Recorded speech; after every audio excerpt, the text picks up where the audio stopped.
Your Royal Highness, thanks very much for being here this morning. Good morning, Maria. Good to be back with you. What do you expect will be this severe response that Iran is threatening? Well, first of all, Maria, let's understand one thing. The regime is very weak and vulnerable day by day, and a lot of what it's done lately is mostly to satisfy its base for purposes of domestic consumption.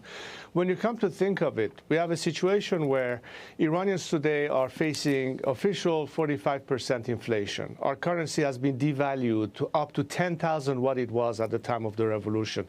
People are standing in lines for food and for fuel. Meanwhile, the regime has spent billions of dollars on a so-called missile arsenals, and all of it has gone to waste. And people are asking, why are we doing this? Why is Iran today selling cheap oil to China and the people are still starving? So these are all games to detract attention from what the focus should be on, which is the people of Iran itself. And of course, the regime is trying to avoid that. It's all part of the same tactic of deflecting attention while maintaining repression at home and still continuing their aggression abroad. And you have been trying to fight for the Iranian people. I'm going to get back to this in a moment because I want to get your take on what catalyst it would take to get them to demand regime change. But let me first get your take on allies and a response from the United States. Treasury Secretary Janet Yellen says that the U.S. plans to impose new sanctions on Iran in the coming days. Watch this. In discussions I've had, all options to disrupt terrorist financing of Iran continue to be on the table. We have been working to diminish Iran's ability to export oil. Clearly, Iran is continuing to export some oil. There may be more that we could do.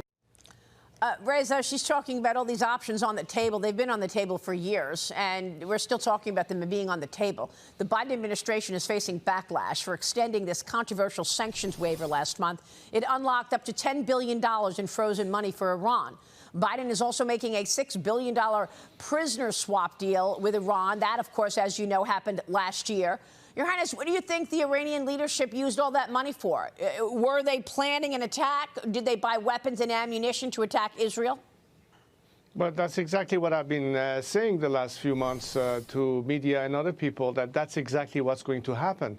When you have a regime that is going to use all of its revenue, not on the people of Iran, but to support its proxies, to get more money so they can do that, and of course be emboldened by this kind of appeasement approach, we should not be surprised that we have arrived at where we are today. From the Houthis to Hamas, we have the same problem regionally. This is not an exception. This is actually the behavior of a regime that from the very beginning had only one ambition, is to export its ideology, which is why I've been always saying that an expectation of behavior change has been the biggest flaw in Western countries' foreign policy vis-a-vis this regime and how to deal with it. The time, therefore, has come to understand that to put an ultimate end to the problem has to do with the disappearance of this regime. This actually is the ask of the Iranian people who are fed up with this system. Right. And I believe that by bringing additional pressure, it will facilitate that process of change. But there also has to be parallel to maximum pressure, which means more sanctions. There also has to be a parallel policy of maximum support to the people of Iran. You really need the U.S. then to work with the people of Iran. I mean, look, let's talk about the path forward, because you want to tap into the people. What do you believe will be the catalyst that is needed, if not this? Because, look, we've talked before. Women stood up. They rose up after the murder of a wonderful young woman. And look where we are. They're still facing this incredible pushback and domination from the regime. So is there a catalyst that you see that is needed to encourage the people of Iran to stand up, to begin a countrywide demand for regime change? Well, the demand is already there, but how do we get to that point? I think there are three basic and important components. The element of pressure from within can ultimately be nationwide labor strikes, which brings paralysis to the system. And it's the least costly way to the nation to do that, provided that they have adequate support. This is where the foreign component comes in.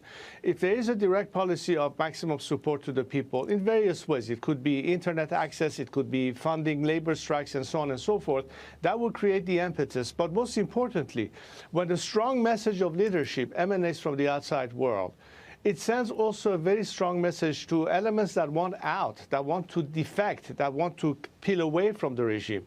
They need to have hope that beyond this regime, it's going to be a stable scenario. We're not talking about crisis. We're not talking about anarchy. And domestic leadership is important also. And the role that I'm trying to play in all of this is to provide that kind of interim leadership within a constitutional process that will let the Iranian people finally decide what they want. We need to work with leaders around the world, with leaders within Iran, to bring about this alternative in a concrete way. And when this alternative becomes more concrete for the nation, then they will be more comfortable in committing ultimately to an uprising and finally putting an end to this regime. But as you say, the uprising needs a partner in the White House, needs, sanctions to be there, ultimate pressure to be there. I mean, give us your take on what has taken place throughout the Middle East in terms of Middle Eastern countries being forced to take a side. Under the Trump administration, the Abraham Accords was actually one area that people believed was the beginning of real peace that we could have seen throughout the Middle East. Do you see Middle Eastern countries now being forced to take a side after Iran's direct hit or attempted hit on Israel? Well, I think there has been a growing frustration in the region for the lack of action, or better say weakness, emanating from the West, and particularly from the United States. I cannot think for a second that somebody like Mohammed bin Salman in Riyadh, or for that matter, his Israeli counterpart in Jerusalem, will think that now we have to completely shift our viewpoint as to what the role of the Islamic regime is in the area. However, in order for this to happen, there has to be much stronger leadership coming from the West. Washington is key, and of course some key European countries as well. They need to be able to work together.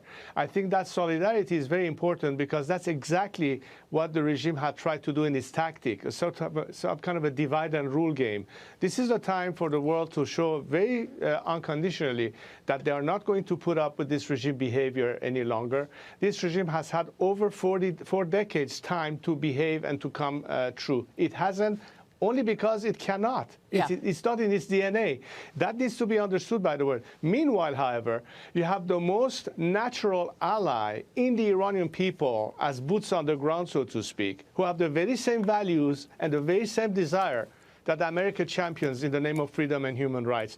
You are talking about not throwing your allies under the bus yet again. This is an opportunity that the world has right now to avoid further conflict, escalation, and God knows what could happen as a consequence. We have the option right now. So beyond being on the table, Maria, take it off the table and implement it. That's right. Well said. Reza Pahlavi, good to see you, sir. Thanks very much. We'll be watching.